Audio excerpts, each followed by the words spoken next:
જે નોટબંધી સૌથી વધારે ચર્ચાનો વિષય બન્યો, વિવાદ જગાવ્યા એ જ નોટબંધીની થયેલી વાત કરીશું જીતની.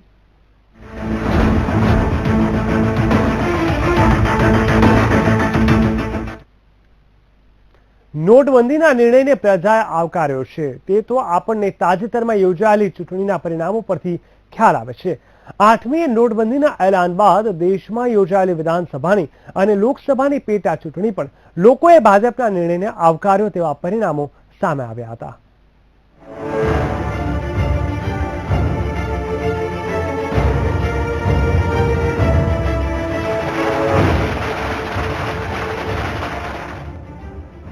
નોટબંધી બાદ યોજાયેલી લગભગ મોટા ભાગની ચૂંટણીમાં ભાજપનું પલડું ભારે રહ્યું છે. મતલબ કે નોટબંધીનો નિર્ણય મોદી સરકાર અને ભાજપ માટે ફળદાયી નીવડ્યો છે તેવું માની શકાય.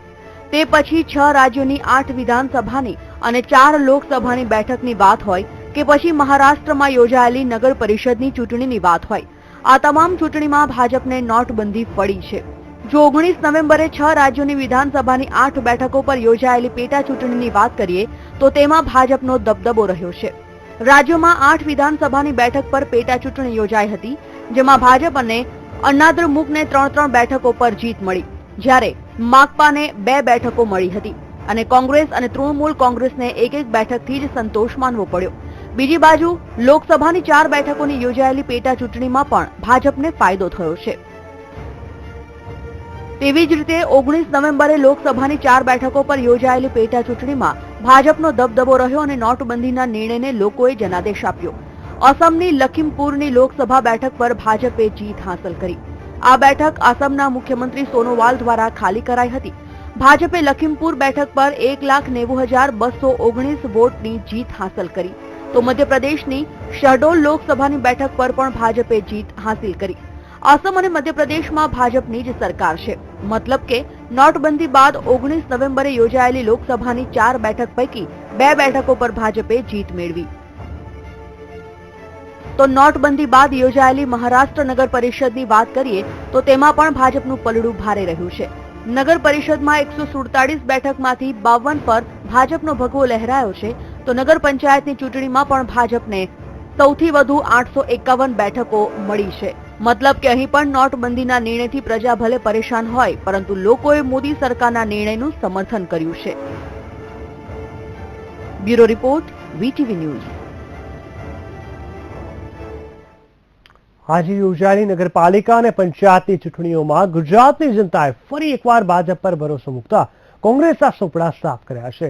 જિલ્લા પંચાયત, તાલુકા પંચાયત અને પેટા નગરપાલિકાની મળીને કુલ 126 બેઠકો પરથી 109 બેઠકો પર ભગવો લહેરાયો છે. નોટબંધી બાદ દેશમાં યોજાયેલી આ બીજી ચૂંટણીઓ છે, જેમાં પ્રધાનમંત્રી મોદીને સ્પષ્ટ બહુમત મળ્યો છે.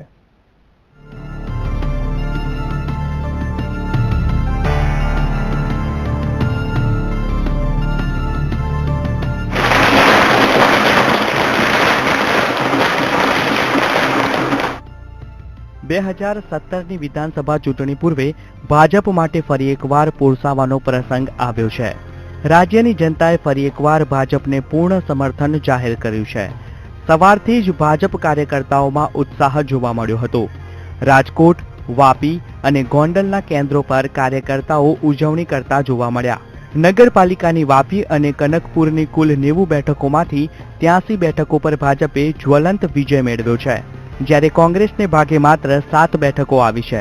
બેઠકોની ગણતરી પર એક નજર કરીએ તો વાપી નગરપાલિકાની કુલ 44 બેઠકો પરથી 41 બેઠકો ભાજપે કબજે કરી છે, જ્યારે કોંગ્રેસને ભાગે માત્ર 3 બેઠક આવી છે. તો કનકપુરની કુલ 28 બેઠકોમાંથી કોંગ્રેસના સુપડા સાફ કરતા 27 પર ભાજપ અને માત્ર 1 પર કોંગ્રેસનો વિજય થયો છે. આ તરફ પેટા નગરપાલિકાની કુલ 18 બેઠકોમાંથી 15 પર ભાજપ અને 3 બેઠકો પર કોંગ્રેસનો વિજય થયો છે. તો આ તરફ ગોંડલમાં પણ ભાજપ કાર્યકર્તાઓ જોશમાં આવી ગયા હતા. અહીં કાર્યકર્તાઓએ નોટો ઉડાવીને વિજયનાદ કર્યો હતો. ગોંડલ તાલુકા પંચાયતની 22 બેઠકો પર પણ મતગણતરી પ્રક્રિયા હાથ ધરાઈ હતી, જેમાં 78 ગામોની બેઠકો સમાવિષ્ટ હતી. કુલ 55,000 જેટલા મતદારોએ ભાજપના સમર્થનમાં ચુકાદો આપ્યો હતો. તાલુકા પંચાયતની ચૂંટણીના પરિણામો પણ ભાજપના સમર્થનમાં આવ્યા. જેમાં ગોંડલ તાલુકા પંચાયત 22 બેઠકો પર પેટા ચૂંટણી યોજાઈ હતી, જેના પરિણામો પર નજર કરીએ તો કુલ 22 માંથી 18 બેઠકો ભાજપના પક્ષે અને 4 કોંગ્રેસના ભાગે આવી હતી. આ તરફ જિલ્લા પંચાયત પેટા ચૂંટણીમાં કુલ 5 માંથી 3 ભાજપના પક્ષે અને 2 કોંગ્રેસના ભાગે આવી હતી. આમ કુલ 36 બેઠકોમાંથી 20 ભાજપના પક્ષે અને 10 કોંગ્રેસના ભાગે આવી હતી. ચૂંટણીના કુલ પરિણામો પર નજર કરીએ તો નગરપાલિકાની કુલ 90 બેઠક માટેની મત ગણતરીના પરિણામોમાં 83 બેઠકો પર ભાજપનો વિજય થયો છે, જ્યારે 7 બેઠકો પર કોંગ્રેસનો વિજય થયો હતો. આ તરફ જિલ્લા પંચાયત અને તાલુકા પંચાયતની કુલ 36 બેઠકોમાંથી 26 પર ભાજપનો અને 10 પર કોંગ્રેસનો વિજય થયો હતો. અત્યાર સુધી જાહેર થયેલા પરિણામોમાં કુલ 126 માંથી 109 પર ભાજપ અને 17 પર કોંગ્રેસનો વિજય થયો છે. ત્યારે નગરપાલિકા અને પંચાયતની આ ચૂંટણીના પરિણામો નોટબંધીના સરકારના નિર્ણયનો વિરોધ કરી તેનો લાભ ખાંટવાનો પ્રયાસ કરતી કોંગ્રેસના ગાલ પર તમાચા સમાન છે. નોટબંધી મામલે દેશભરમાં હોબાળો કરનારી કોંગ્રેસ આ પરિણામો બાદ રાજ્યમાં ફરી હાંસિયામાં આવી ગઈ છે. સરકારના આકરા નિર્ણયોને પણ જનતા વધાવતા ભાજપના પક્ષે ચુકાદો આપ્યો છે. ત્યારે ચૂંટણીના આ પરિણામોએ કોંગ્રેસના નવસર્જન કેમ્પેનની હવા કાઢી નાખી હોય એવું લાગે છે. Bureau report, VTV news, Ahmedabad. તો આ તરફ ગુજરાતમાં યોજાયેલી પેટા ચૂંટણીમાં મોટાભાગની બેઠકો પર ભાજપનો ભગવો લહેરાતા केंद्रीय मंत्री અને પ્રકાશ જાવડેકર અને મનસુખ માંડવિયાએ प्रतिक्रिया આપી હતી. 25 सदस्यों का जगह चुनाव हुए गुजरात में अभी 8 नवंबर के बाद. बीजेपी के उसमें 125 में 64 थी सीटें, अब बढ़ गई और 109 हो गई. और कांग्रेस की पहले 52 सीटें थी, वो घटकर 17 रह गई. अब तो समझ लो यारो, अब तो समझो जनता का रुझान. और हमें पूरा विश्वास है जो भी आने वाले चुनाव होंगे आप में भी यही देखोगे. सौराष्ट्र में जो तहसील पंचायत का चुनाव था उसमें 22 कुल मिला के सीट थी.